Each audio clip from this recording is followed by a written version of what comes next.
So, how much of the power that you actually pay for at the meter gets into the battery?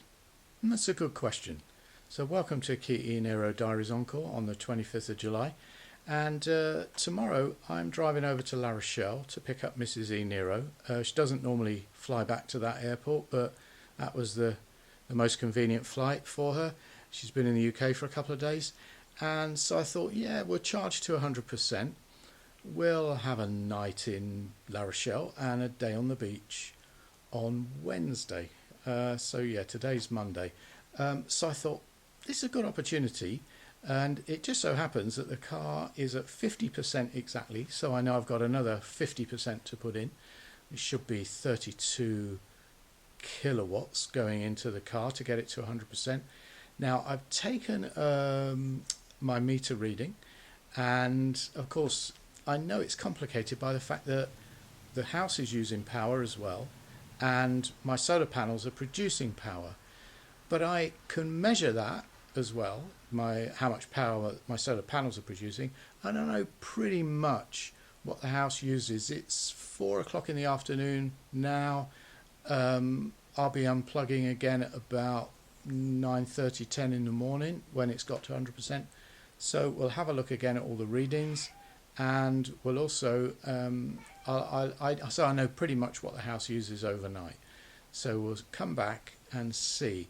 Tried this once before, and I think it's about 85-90% efficient, because obviously you've got the losses in the onboard AC/DC converter in the car, and there's also the length of the cable, which in this case is quite a long one, because we start at the around the other side of the house where the meter is, and it goes up through the into the eaves and round the side, and then down on this side of the house and underground. It's a 15mm cable, so it's pretty big.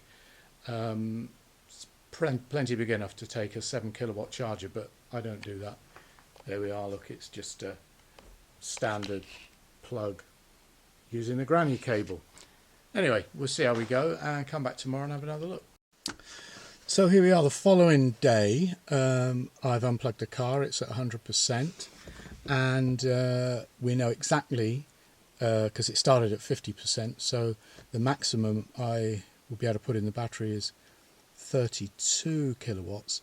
Now the meter moved on 38 kilowatts since plugging it in and unplugging it.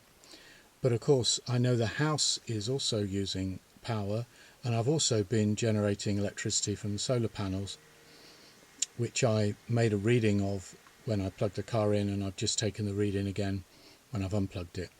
It was an unusually cloudy day yesterday. We've had weeks and weeks of clear blue skies, and between like 4 o'clock yesterday afternoon and what was it, about 10:15 this morning, when the car reached 100%, only produced 4.8 kilowatt hours.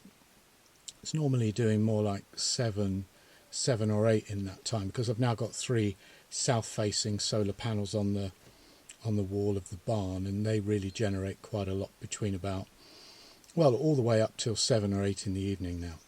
So anyway, I know pretty much that in that period of time the house uses about 7 kilowatt hours, 7 to 8 kilowatt hours during the summer months, and I've obviously checked this when the car's not plugged in, and I've also obviously got readings on my solar from that as well.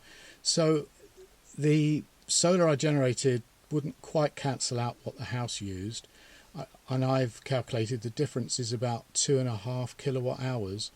So meter went on 38, allow 2.5 for what the house used above and beyond what the solar produced, and you do the math on that and you get to about 89% efficiency. So you know, there was like 36, 35 and a half, I think it was, kilowatt hours. I've done all the math on the calculator, but it all came out at 89%.